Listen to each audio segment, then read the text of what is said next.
It's the Morning Star Drive 117.8. You soaring up with sky, now's the time, don't delay. I'm sitting in my ride and it's time to fly. So let's realign, just listen and fill your mind. Hey guys, how is it going? And welcome to the Morning Star Drive on 117.8. It is Thursday, March 7th, and so happy for you joining us. We are ready to start another day together with the Lord. So subscribe to us on YouTube, follow us on SoundCloud, and make sure to support us on Patreon. So today we have an exciting podcast for you. We have Sermons in the Sky with Pastor Baker, QNA Thursday, and of course commentaries, updates, and news on what is happening around the world in this history today. All right, everyone, how are you doing? And how was your Wednesday service? It is Thursday already. Hope you guys are really enjoying your week thus far. Don't forget, not just today, but every Thursday we have a question and answer. So get those questions ready. Send them to me whenever you can. If you haven't yet, leave a like and comment for today's video. Just super happy for everyone joining us every weekday on the Morning Star Drive. So let's get up and support each other each and every day. This week's Sunday message title is Valuably Use the Time That Is Passing. If you fail to interpret the Bible, you'll be bound by that word.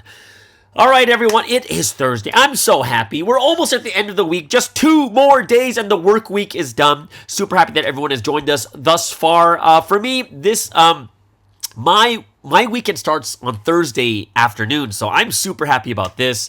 And like I'm becoming even more and more appreciative and thankful that we have been chosen and we are working together to make history. And we really need to think about the future of this history and understand how much God wants his history to thrive in our generation. Like, you know, we can't depend on the future generations to do it. We need to do our best right now. And you know, one of the things is, you know, we don't know what our future is. We don't. We don't know what our role is in this history either. Like, we don't know if we're the generation that sets the foundation or the one that makes it take off. So we have to put our best into it, work together in our churches, support our local events. Like, this is one of the reasons why I was looking at that poll, right? The poll that we did this week is, when will Providence hit 1 million people?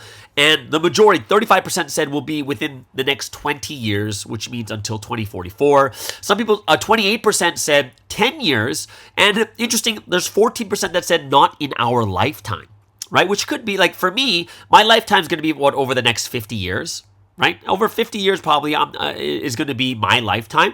So it's quite interesting. And I would say, like, there's a couple of hints that we have, but there's a caveat to it. So if we went by what Sunseem said that Providence would explode in his lifetime. And he's almost 80 already, right? And one of the interesting things he did say in the past, during the time of the rapture, was he would live to about 120.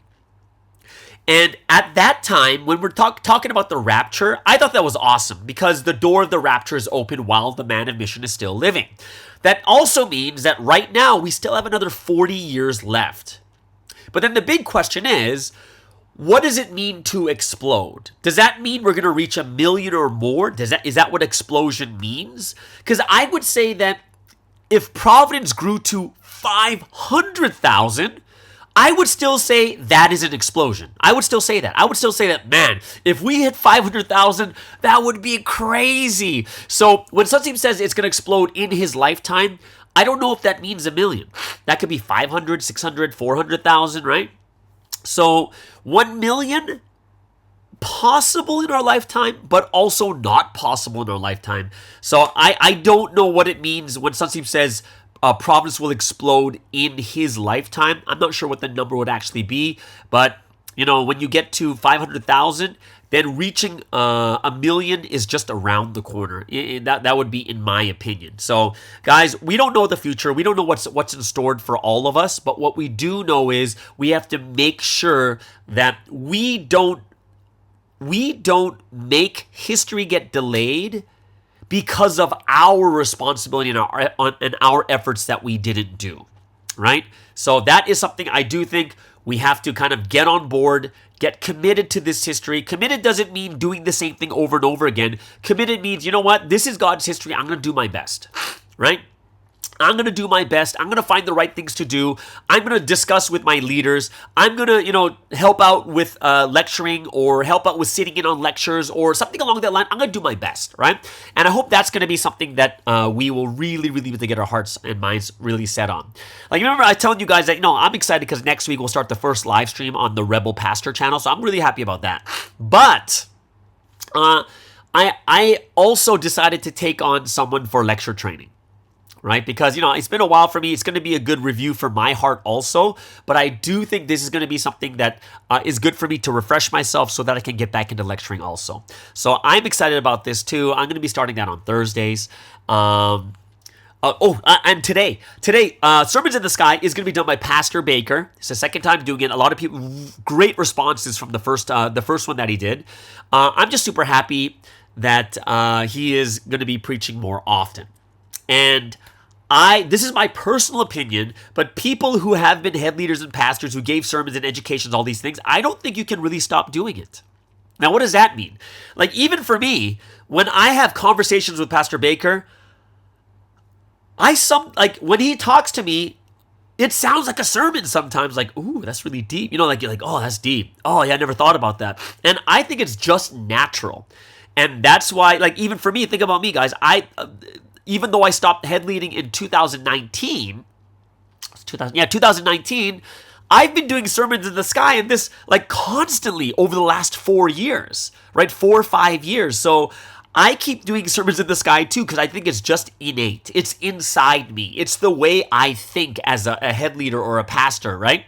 And, the way that I see things, and I think it's the same with Pastor Baker, is the way we see things, we look at it in such a different way that we'll realize about things and it becomes a sermon or a message. That's just what I think, right? So, like, you can tell the way that he speaks, he's very pastorly. Right? And you could tell by the things that he thinks about and the things he realizes from, like, yeah, this is someone that should be delivering sermons all the time and stuff like that too. All right? So, like, I'm excited again. Today's sermon, I think, is about golden shoes. I haven't heard it yet, but I will be listening to it the same time you guys do. Okay? There's some people that are asking me about the birth rate judgment in South Korea. Now, I'm not saying it is a judgment. I'm saying it's possibly a judgment. But some were asking me, is it really judgment, or could it just be a natural cause because of the society, because of culture, or is it actually God's judgment? Okay. Now, how I respond to this is that when a lot of people look at God's judgment, a lot of times we only look at God's judgment as very, very direct. Like, God causes an earthquake. God causes a flood. God causes a fire, right? God causes this or that. Okay? And a lot of people look at it in a very direct way, especially when we read the stories of the great judgment of the flood or fire coming down from the heavens for Sodom and Gomorrah, or, like earthquake. There's these stories we look at God's judgment in that way. However, one thing I do think we have to fully, comprehend is that God's judgment happens both direct and indirect. So what does it mean by indirect? For instance, when Sansim talks about judgment of health, Sansim does not say God will put cancer in you. That doesn't happen. It's the way that God has created the physical body, right? That if you go against the rules of health, you will naturally gain a disease because you're eating unhealthy. You're not exercising. You're not doing this or that. It's just the way the rules that God had made for the body, right? So it's very indirect. God is not making the judgment happen. God is not making a flood. God is doing something where it's like, hey, here are the rules. If you don't go by those rules, you'll be judged. How? In your health. How? Because that's the way I created the body. I'm trying to tell you that this is the way it works. So for me, when I look at Korea becoming very secular, when I see marriages going down, when I see the birth rate is going down, part of it is I believe that it is God that is not helping the situation, right? Or natural causes is if you become more secular and more worldly, you will receive this type of judgment, right? This reminds me of something what Sansim talked about in 9/11. Remember 9/11 is 2001. It's 23 years ago. And what Sansim said is, if God helps, then it is impossible for them to do what they did. But if God takes his hands off, then it can happen. And that's also a type of judgment. So when you look at the details of 9/11, before 9/11 happened, airport security would find a shoe bomb. They would find bomb materials or like some liquid in a water bottle or in a toothpaste tube, whatever it was, right? Like these are things that are very, very difficult to find because God is helping them. But how did they actually hijack a plane? They did it with box cutters. So think about this. The moment God takes his hands off, then something so easy can happen, right? And I think that's the difference between God helping and not helping, which is also indirectly God's judgment, right? If God is helping and God is not helping, right? So remember, when God says there's a judgment happening, it is something that is not normal, but it is very extreme. Losing 30% of your population in less than 50 years is very extreme, right? Now, is it a direct judgment of God? And I would say maybe in some cases we may not see, but ultimately, even if we say society, societal norms, or changing cultures or something along this line, that is all part of an indirect judgment, right? And you can see it like, hey, guess what? Look what they're doing to the man of mission right now. Then God can take his hands off. And when God takes his hands off, then how could this happen is actually going to happen, right? So that is something that I looked at. I was like, yeah, judgment can be seen in multiple ways. It's not just a direct judgment of a natural disaster happening, right? There could be something like plagues. Like 3 or 4 years ago in Africa, there was plagues of locusts. And it was like a horde of locusts the size of Manhattan just eating up crops and crops and crops, right? Like that, you look at it like, wow, that's got to be God's judgment, right? But there's, if you really look at how this actually happens, there's going to be pretty natural ways in which these things happen, but I wouldn't say that it wasn't God's judgment, right?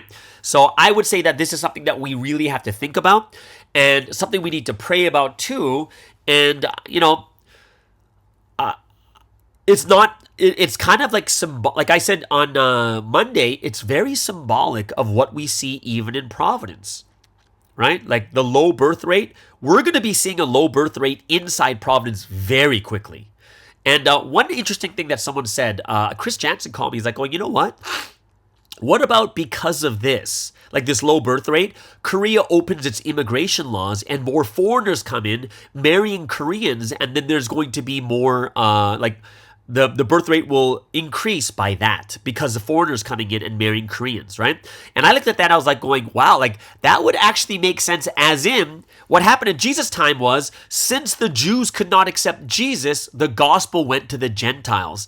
And that could be a possible way the gospel goes to the Gentiles, right? Very, very different than what I was expecting or what I thought, but I thought, I was like, that's very, very interesting. And I'm not saying that that's actually going to happen. I'm just saying that would be a very interesting way for the gospel to go to the Gentiles. Because if we're moving the same direction, the parallel history is what happened at Jesus' time, going to the cross, and then God's people, the Jews, reject Jesus, so the gospel moves to the Gentiles.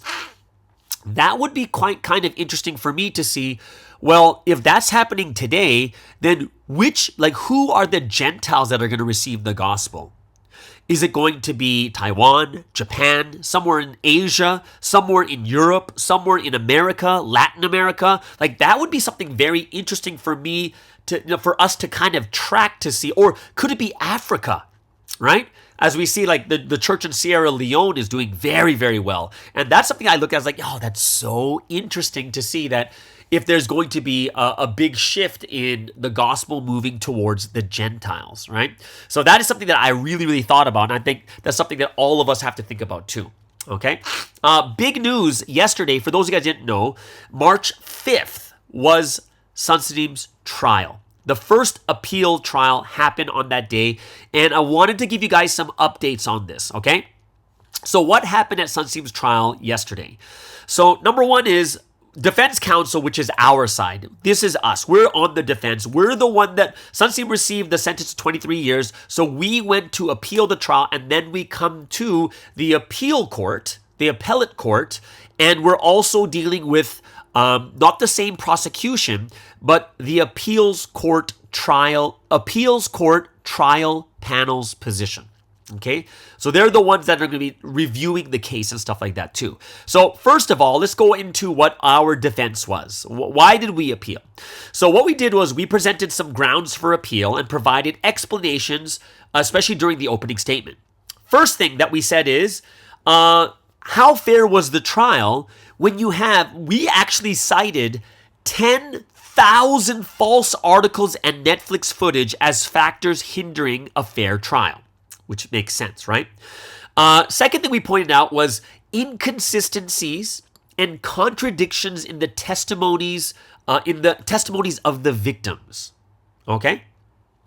Third thing we showed, we talked about was we raised concerns about the value of evidence of recorded conversations, and we also really highlighted the refusal of CD copying requests in the first trial. So we requested hey, you guys have some evidence, please give it to us too, and they refused to copy them and give it to the defense, right? And then we also stated that we had a request for document submission regarding co-conspirator trial content, and that was denied in the first trial, and we plan to re-request it for this one. And of course, we have additional witness applications based on co-conspirator trial documents not addressed in the first trial. And we also requested an on-site investigation of the incident location. So these victims were saying that it happened in this site. And what we requested in the first trial was, look, you guys got to come to the site to see what it looks like, because you'll see that it is impossible to do this in a hidden way because it's very, very open, right? So these are kind of the things that we told. This is kind of our grounds for appeal. Now, the appeals court trial panel, what was their position? Okay, so number one is they acknowledged numerous issues in the first trial verdict. That is a great sign. They acknowledged there are issues. Number two, they highlighted procedural and evidential concerns regarding the acceptance of recorded conversations, indicating the prosecution would submit additional opinions. Okay? They also addressed the failure to adopt evidence such as videos and audio recordings during the trial, committing to review reasons if provided by the prosecution. Right? And then they also agreed to consider the defense's request for on-site verification if submitted, which is great. That's what we want. They discussed the CD copying request for recorded conversations, expressing a willingness to allow it, but opposing the prosecution's objection based on secondary victimization. So that's kind of one of the reasons for not giving us a CD copying request. Is oh no, if you do this, then there's going to be secondary victimization. That's what the prosecution said against us, and that's why they didn't allow us to get these copies. But they're going to discuss this request for it, but they rejected, right? The objection based on secondary victimization. They also expressed reservations about accepting identical copies of the recording without an original, right? And that was the big problem, that the original was gone, right? From the actual audio recording of what Maple did, and that was shown in Netflix. And they also advised us, the defense, to submit a reasoned argument, including the consolidation of evidence and request for evidence for the next trial, right? So then they scheduled the next trial, which is April 16th at 5:10 p.m. Korean time. So over here in Southeast Asia, that means 4:10 p.m. 4:10 p.m. April 16th. April 16th is what day? Let me just do a double check here. April 16th is a Tuesday, which also means that in North America, it's much different, because in North America, they're half a day behind, which means that April 16th is a Tuesday. It'll be on a Monday for them. And if it starts at 5:10 p.m., it means it's starting anywhere from 4:10 a.m., 1:10 a.m. to 4:10 a.m. Or if you're in Hawaii, it'll be 12, 11, 10 p.m. kind of thing, right? So it'll be the day before. So mark that on your calendars, guys, April 16th.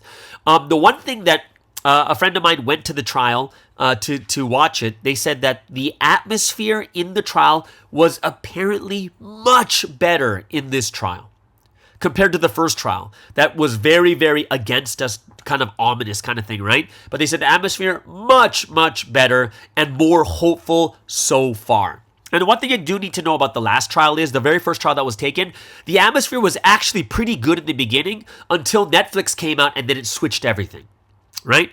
So for me, super grateful that Sunseam's trial, this first appeal, like the opening statements and such, was finished this early. And the reason why I'm saying early is because 316 is around the corner. Then Sunseam can focus on 316 too. And I think that's something that we all want to do together with Sunseam also. So I'm very, very grateful that this is all happening quite early, right? So that's kind of my update on Sunseam's trial. The first trial, if you have any questions, go ahead and send them over. I'll try to ask as many questions as I can to the people that are attending the trial. And also for the Netflix trial, you guys heard about on Tuesday, the CGM versus Netflix, and this is being done in America, which I think is much better. That's going to be done over there in Delaware. So please pray for that too. If you don't know what's going on, check out the Tuesday podcast. Last segment, Provi in the media. It's going to be on the new trial that's happening that we're suing Netflix for that documentary. All right. So that's going to be something that I hope that everyone else is looking forward to too. All right. So yeah, I'm pretty hopeful and excited for this year. And I think things will be much better this year. Like if anything, I really hope that even if we don't win the trial for the appeals trial, that they will lessen the sentence. And when it comes to, of course, we're going to appeal that again and go to the Supreme Court. And that's the one I'm super looking forward to. And we got to pray about this, guys. Let's make sure that this becomes such a big part of our prayer for these trials that are going on. Remember, April 16th. I'll let you guys know when the first trial happens for in America against Netflix, and we'll see what happens there too. We'll get some updates on that also. Okay. So yeah, that's today's first segment. Hope you guys really enjoyed that, especially the update on Sunseam's trial. And if you have any other questions, go ahead, put them in the comments below. I'd love to hear them also. What's the second? Oh, today's QNA Thursday. We got 3 questions today. I think you guys will really like this one too. Okay. Yeah. So before we get into that, let's get into the first break of the day.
the same.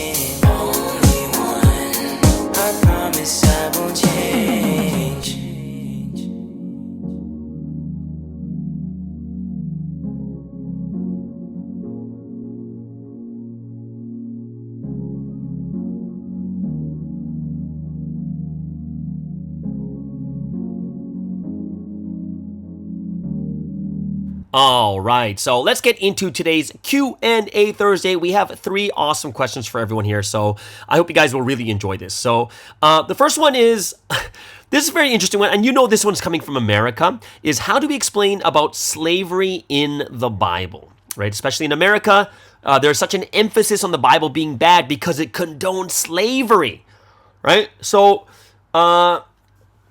does the Bible condone slavery, right? Is this something where it's saying that we should have slaves?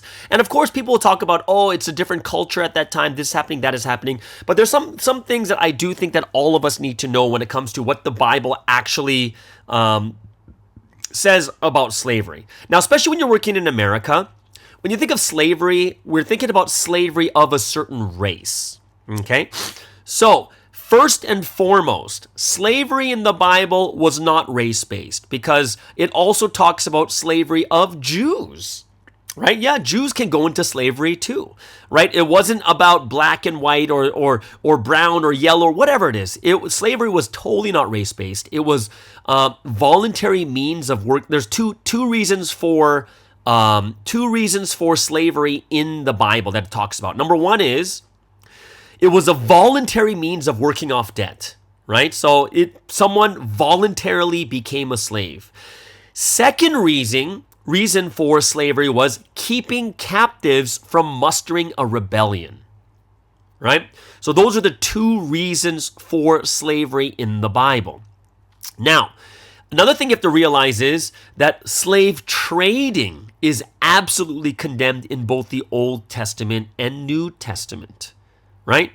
So basically anyone who kidnaps or tries to sell slaves, if you look at Deuteronomy chapter 24, it talks about this, especially verse 7, you have to kill the person. The kidnapper must die, right? If you kidnap a fellow Israelite and if you treat or sell them as slaves, the kidnapper must die, right?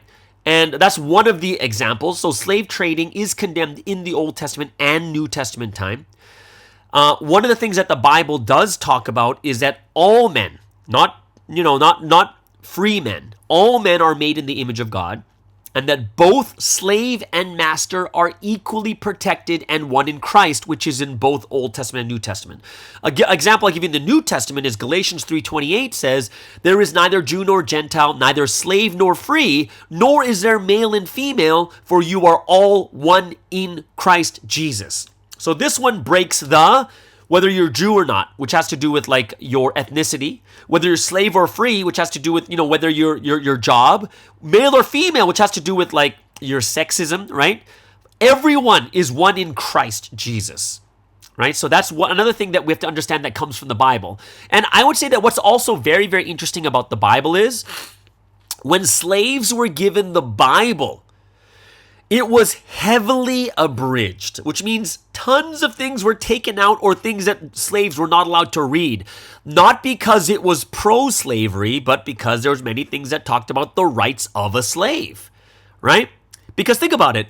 If the Bible was very, very pro-slavery and it wants everyone to have slaves, then why would you need to abridge the Bible for slaves to read? It's because there's many things in there that talks about the rights of slaves that is more anti-slavery than it is pro-slavery. It gives slaves their rights and stuff too. So those are a couple things that you should kind of bring up. If someone ever brings it up, I would say honestly, if someone ever brings this up, for the Bible, in most cases, they're not going to listen to what you say. They're going to pick their points, and they're going to say this, and this, and it's going to be a very, very tough argument.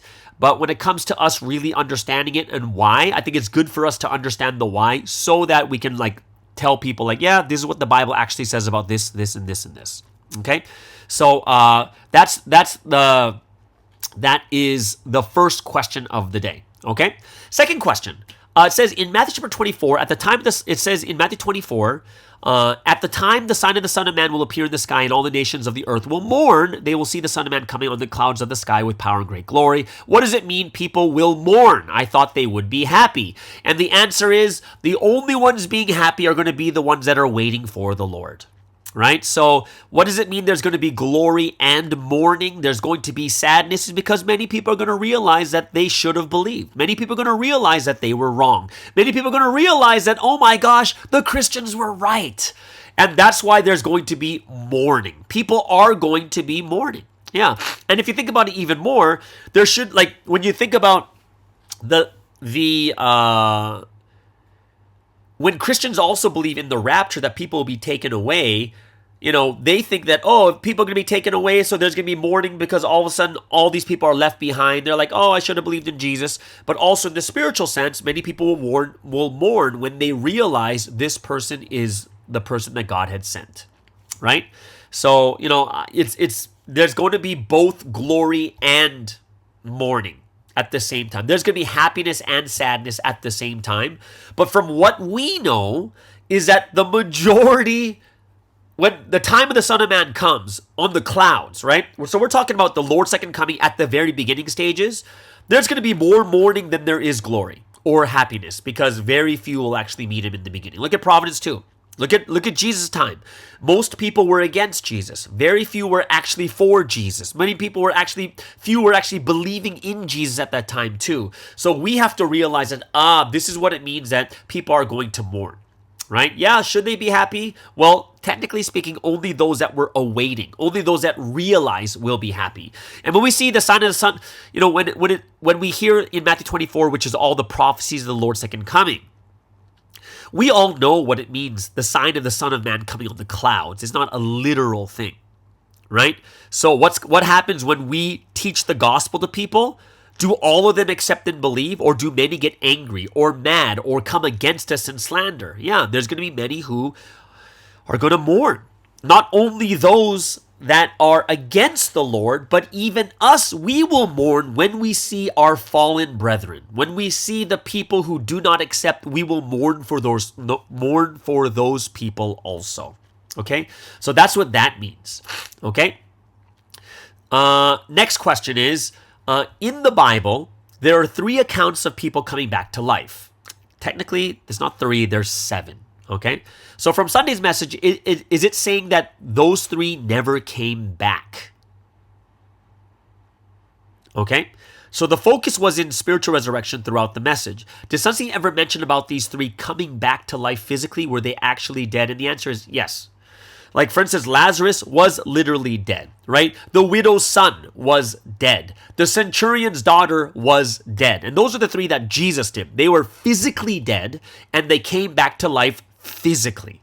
All right, so these are 3 physical resurrections that Sunstein talks about. And so the reason why Sunstein brings up the 3 physical people that were resurrected is that it proves that Jesus came to not physically, but spiritually resurrect. Because remember, if you look at the book of Isaiah, okay, in Isaiah chapter, where was it? Wow, it's been a long time for me. 1 second. Let me just get over to, I think it's Isaiah chapter 65. It's been a while, guys. Please forgive me. Wait. Earth, give birth. It's Isaiah 26:19. Sorry. Isaiah 26:19 says, this is a prophecy about Jesus. But your dead will live. Lord, their bodies will rise. Let those who dwell in the dust wake up and shout for joy. Your dew is like the dew of the morning. The earth will give birth to her dead. Right? So what is the expectation of the Jewish people when the Messiah comes? The graveyards will all open up and hundreds of thousands of people will come up and come back to life. Now, did that happen at the time of Jesus? No. He actually only did 3 people, and those 3 people came back to life, after 3 to 4 days. It was very recent that they died, which also means that, well, what does that mean? It means that, if it was a physical resurrection, then more than 3 people would have been resurrected. Right? So the reason why Sunstein brings up these 3 people, because they were physical resurrections, but the focus is on spiritual resurrection, proving the point that if it was physical resurrection, then why would Jesus only resurrect 3 people when the earth has to give birth to her dead? However, because it is spiritual resurrection, it was the spirits that came out of their graves. Right? So that's why it's kind of giving you the contrast of spiritual resurrection, that if it really was physical, then more than 3 would have been resurrected. Right? 3 resurrected in the, was it 4 resurrected in the New Testament? 7 altogether. The entire Bible shows 7 physically resurrected people. 7. I think it's 3 in the Old Testament, 4 in the New, because Paul resurrected someone too, I believe, right? Let me do, how many people were resurrected in the Bible? And I know it's 7, but I'm trying to figure out, how many altogether. Well, unless you count Jesus' 2 on top of it. Okay. Okay, how many people raised from the dead in the Bible? It is 7, right? So 7. The widow of Zarephath, so that Elijah revives the widow of Zarephath's son. The Shunammite woman, this is in 2 Kings, the prophet Elisha raises the woman's son from the dead. There is the man raised out of Elisha's grave. The widow of Nain's son. So there's 3, yeah. So there's 1, 2, 3 in the Old Testament. The widow of Nain's son from Jesus. Jairus' daughter from Jesus. Lazarus from Jesus. And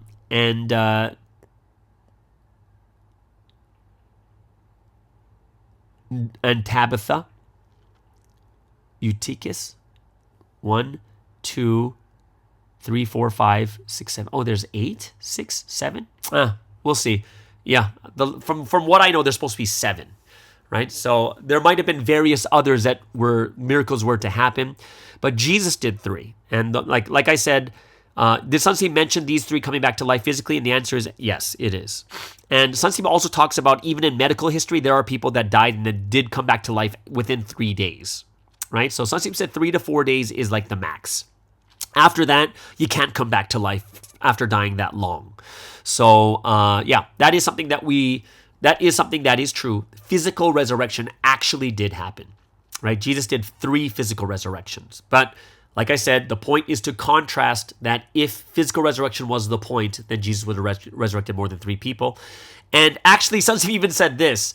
Think about this. Imagine Jesus was told you can resurrect 3 people. Why would he choose those 3 that just died? Like, wouldn't it be easy? Like, wouldn't more people believe if Jesus resurrected Abraham, Moses, and David? Like, those 3 would basically convert all of the Jews and the religious leaders, right? But instead, he did these people. Why? Because there is a rule, right? God installed a rule that tells us that, it doesn't work this way kind of thing, right? So I hope it's something that it helps us to understand a little bit better too. Okay? So there it is, guys. That is the 3 questions for today's QNA Thursday. Hope you guys really enjoyed it. If you have any other questions, go ahead, leave them in the comments. You can text me. You can hit me up on IG or whatever it is. Definitely, you guys can ask those questions if you need. All right. So before we get into today's Sermon in the Sky with Pastor Baker, let's move into the second break of the day. 我看见主的模样 So alive, so alive 我听见主的声音 So clear, so clear 他的爱融化我心使我灵魂安然平静那话语充满能力使我能看见改变的神迹多幸运在新时代里与主一起经历风雨一生用尽全心持守我对天地约定我看见历史前竞争 So alive, so alive 我听见话语满一阵 So clear, so clear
看见主的模样，搜我来，搜我来。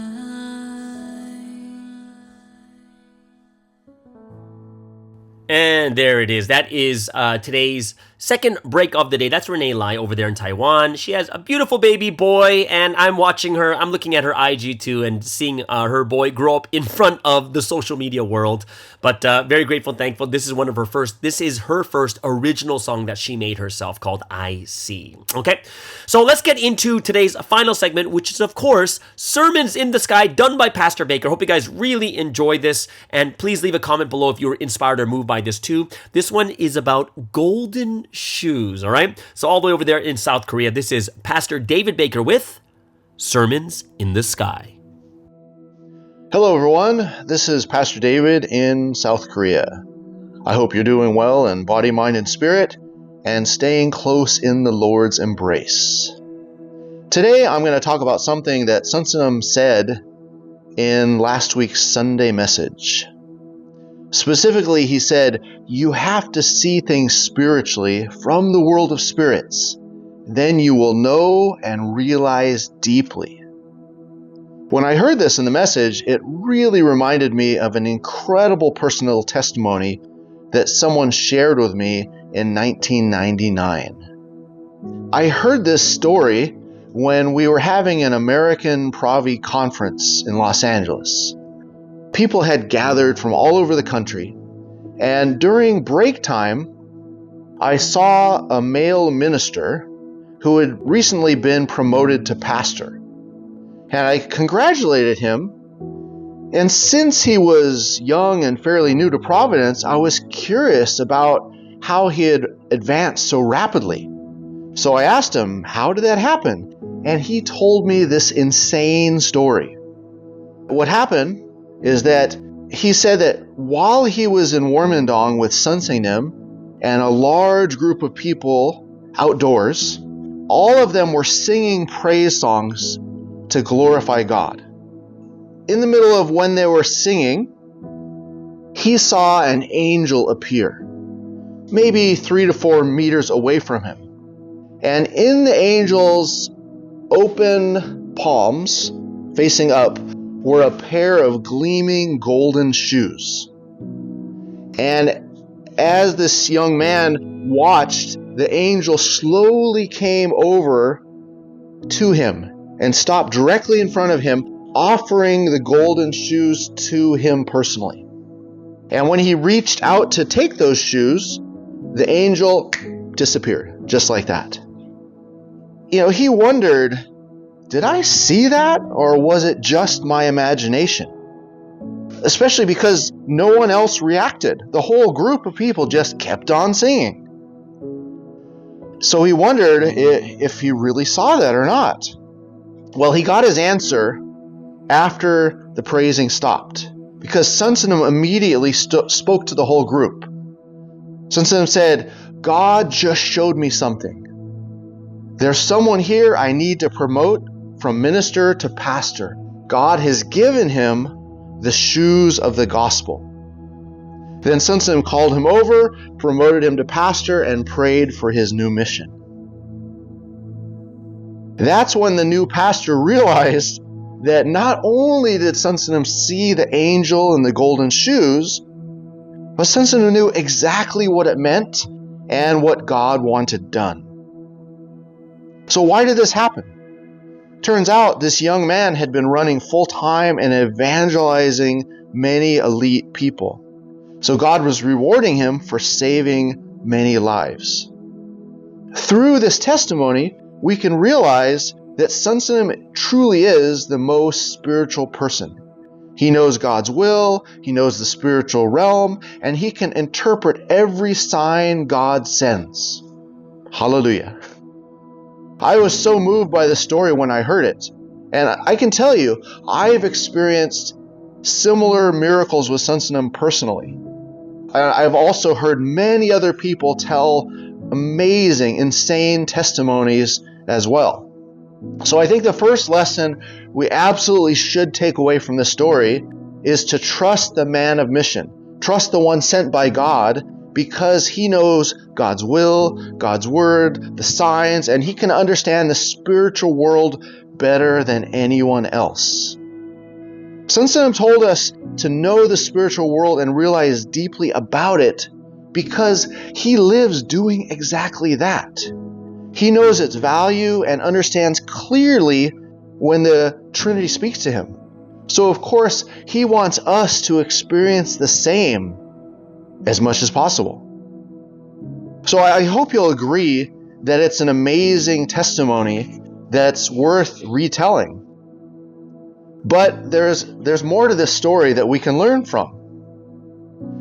See, it turns out that less than a year later, this new pastor left Providence. What? How can that be possible? How can you see and experience something so tremendous, but still doubt, still leave? Let's unpack this. Let's dig into it because I think it bears some really valuable lessons for all of us. First of all, being spiritual, having spiritual gifts, seeing miracles, it won't save you if you make a serious mistake or go against God's will. For example, as most of you know, with John the Baptist, he saw God's Spirit descend on Jesus. He heard, "This is my Son whom I love. With him I am well pleased." Yet later on, he's in prison asking, "Are you the one to come, or should we expect someone else?" John the Baptist lost his faith completely. What was John the Baptist's mistake? He didn't become one with Jesus. He spent 3 years making his own disciples, questioning Jesus. And because he foolishly kept speaking out against King Herod, he ended up getting killed. He also, because he didn't cling to Jesus, when he was asked, "Are you the Elijah who was to come?" he gave the wrong answer. And he made Jesus appear to be a liar and a self-proclaimed Messiah. So going back to the testimony, what mistake did the Golden Shoes pastor commit? Certainly it wasn't staying separate from the man of mission, because that young pastor followed Sun Tzu around Europe. He followed Sun Tzu around Europe in 2000. So honestly, I personally don't know what happened to him. And I'm not going to speculate because I can't say for sure. But what I can talk about and what I want to share now is what makes countless people fall away. Jesus talked about this in Matthew 16:6 when he said, "Beware of the yeast of the Pharisees and Sadducees." When someone listens to the words spoken against the Lord, against the new time period, it can absolutely kill their faith. Rumors, slanders, negative words can be incredibly harmful. As we know, the tongue is a fire. Words can burn up valuable things, including the house of faith you have built so far. Sun Tzu has said that listening to the weeds, watching the Netflix documentary is incredibly harmful. It's like drinking a glass full of poison. Can you survive if you drink a cup full of poison? Probably not.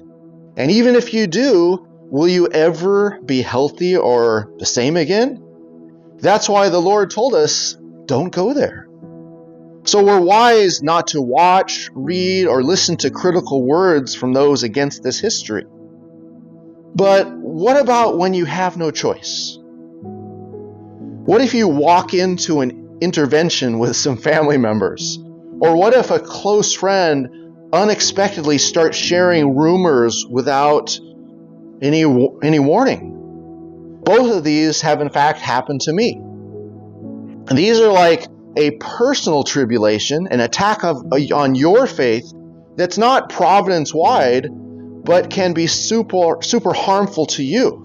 So how can you be ready for some event like that so that the yeast, the poison, doesn't affect you? I'll briefly share 3 ways that you can protect yourself well. Number 1, get immunized. If you know that you might have to drink that cup of poison or you're going to get injected with some black mamba venom, take the antidote in advance. Well, how do you do that? Fortunately, there are many YouTube videos made from very knowledgeable people on our side, which clearly expose the lies, fabrications, deceptions of the Netflix documentary and other, weed promotions. So if you watch those and are armed with the truth before getting exposed to those poisonous lies, you'll be okay. Also, you should read clearly in the Bible how Jesus taught about and how he dealt with slander and attacks from the old time period. Secondly, you should set down deep roots in providence. Make your faith really strong so that blowing winds, earthquakes won't make you sway at all. Seeing 1 or 2 miracles won't do this. We saw that with John the Baptist. But experiencing dozens of them personally over time can help make you unshakable. How can you experience the spiritual world and God working this much? Well, the best way is to get involved in saving lives. Think about it like this. In your city, there are people with medical emergencies. It's going on every day. There's heart attacks, broken legs, all kinds of life-threatening things are happening. But we can go for years and never see one of these occurrences, not one medical emergency. But who does see it daily? EMTs. They're riding on the ambulance and actively saving lives every day. In the same way, when you work to evangelize, to teach, to manage new lives, you will see the Trinity and the Lord work powerfully and uniquely so many times that it'll convince you beyond the shadow of a doubt that this is God's history. So get on the ambulance with the Lord, with the Trinity, with the angels, and personally experience God working through you and with you. Then your roots of faith will go deep. Finally, you really have to put on the full armor of God. Think about it like this. Would you clear out a hornet's nest without putting on a full-body beekeeper's suit? You'd be crazy to try, and you'd probably die if you did that. But once you have the suit on, the hornet stingers can't even reach you. In this way, make sure you put on that helmet of salvation, breastplate of righteousness, the belt of truth, the sword of the Spirit. Make sure you have them, they're intact, and you're ready to fight the good fight.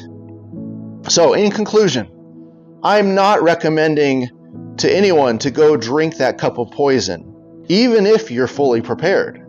But the point is, we often don't control when that tribulation or when those attacks come our way. So if you're prepared, you'll safely weather the storm when it comes.